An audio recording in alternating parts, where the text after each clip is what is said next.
வணக்கம் உறவுகளே, நாங்கள் இன்றைக்கு எங்கே நிற்கிறோம்னு சொன்னால் வரலாற்று முக்கியத்துவம் வாய்ந்த இந்த இத்தாவில் மண்ணில் தான் நாங்கள் நின்று கொண்டிருக்கிறோம். ஏன் இன்றைக்கு நாங்கள் இங்கே வந்திருக்கிறோம்ன்ற விஷயத்தை மேற்கொண்டு அடுத்ததாக பார்ப்போம். இப்போ அதுக்கு முதல் தொல்காப்பியன் எஸ்கே என்ற யூடியூப் சேனலில் நீங்கள் சப்ஸ்கிரைப் பண்ணி கொண்டிருப்பீங்களாக இருந்தால் உங்களுக்கு நாங்கள் போடுற ஒவ்வொரு நிகழ்வுகளும் உங்களுக்கு நோட்டிஃபிகேஷன் காட்டி கொண்டிருக்கும். அவ்வப்போது நீங்களோட வீடியோக்களை ஒன்றையும் நீங்கள் பார்த்து கொண்டிருக்கலாம். வாங்க வீடியோக்குள்ளே போவோம்.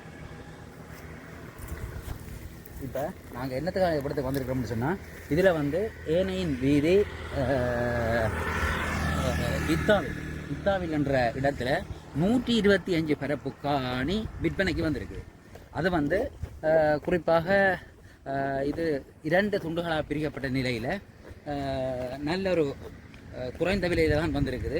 இதில் சிறு சிறு பற்றியாக காணப்பட்டாலும் கூட இந்த ஏரியாவை சுற்ற வர பொதுவாக மக்கள் குடியிருப்புகளை மிக மிக அதிகமாக காணப்படுகின்ற ஒரு பிரதேசமாக இருக்குது.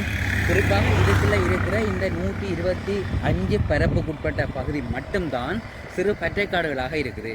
இந்த காணிக்கு பின்பக்கமாக இருக்கிற காணிகள் தென்னம்பிள்ளை வைத்தும் ஊர் மக்கள் இருந்து கொண்டிருக்கின்ற ஒரு சூழ்நிலை கொண்ட ஒரு நிலப்பிறப்பாக காணப்படுகிறது.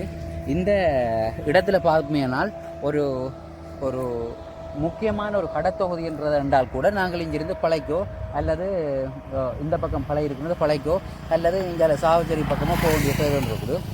ஆகவே இந்த இடத்துல ஒரு காணியை நீங்கள் கொள்வினை செய்வீங்களாக இருந்தால் இதில் ஒரு ஹார்ட்வேராக போடலாம் அல்லது இதில் ஒரு கடை தொகுதியில் போடலாம்.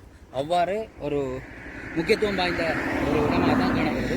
ஆகவே மேற்கொண்டு நாங்கள் இந்த காணி தொடர்பாக மேலதிக விவரங்களையும் சம்பந்தப்பட்டவருக்கு இதில் நாங்கள் எடுத்து தர தயாராக இருக்கிறோம்.